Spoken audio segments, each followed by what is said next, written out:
During an asbestos survey, you might find a material in the building which is visually identical to something you've already sampled. So this term, visually identical, is a term surveyors tend to use, but it relates to the HSG 264 part about strong presumptions. So if you've seen something that is visually identical to something else that you've sampled, you don't actually need to take a new sample. You can just cross-reference that existing sample. So let's take a look at how this works in reality with our app. So you can see here we have two items, one in the basement room and one in the hallway, both relating to flooring. So let's imagine we've been into the basement and we've taken a sample.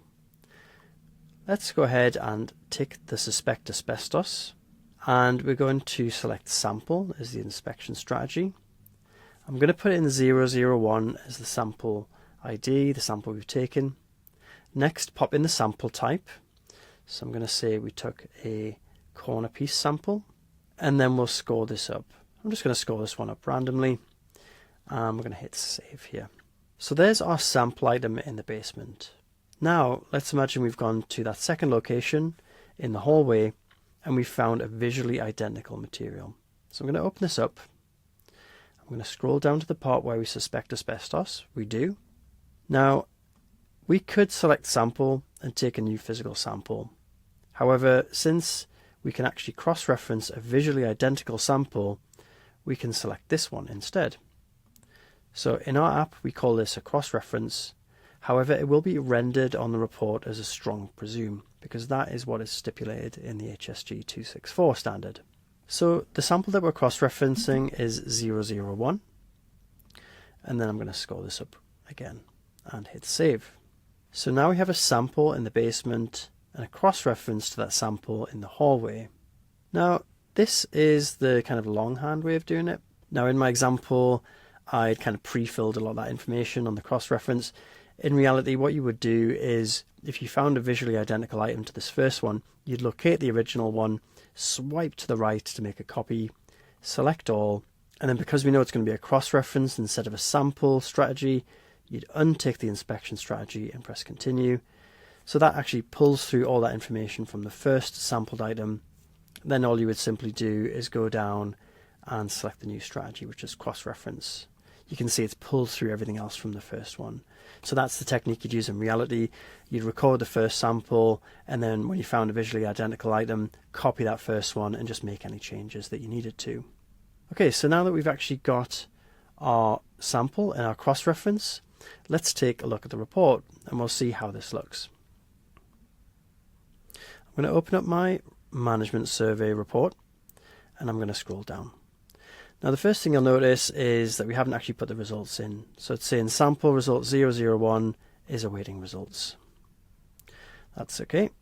Next you can see we have two medium risk items. And that's because until you put the sample results in, we default to Crucidolite to give it the highest possible material scoring, just in case you were to accidentally issue this to a client.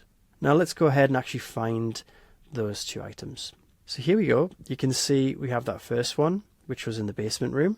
And then we have the second cross-reference item in the hallway. Let's take a look at the first one in the basement.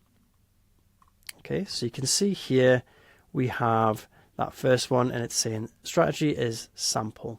If I scroll down to the next one, you'll see that cross-reference is actually getting rendered as a strong presume. And because it relates to a specific sample ID, that's listed after. Now it's worth noting that both of these items will actually be updated once you put the sample results in. Let's go ahead and see that in reality. So I'm going to scroll up to the register. You can see they're both a 7 medium currently.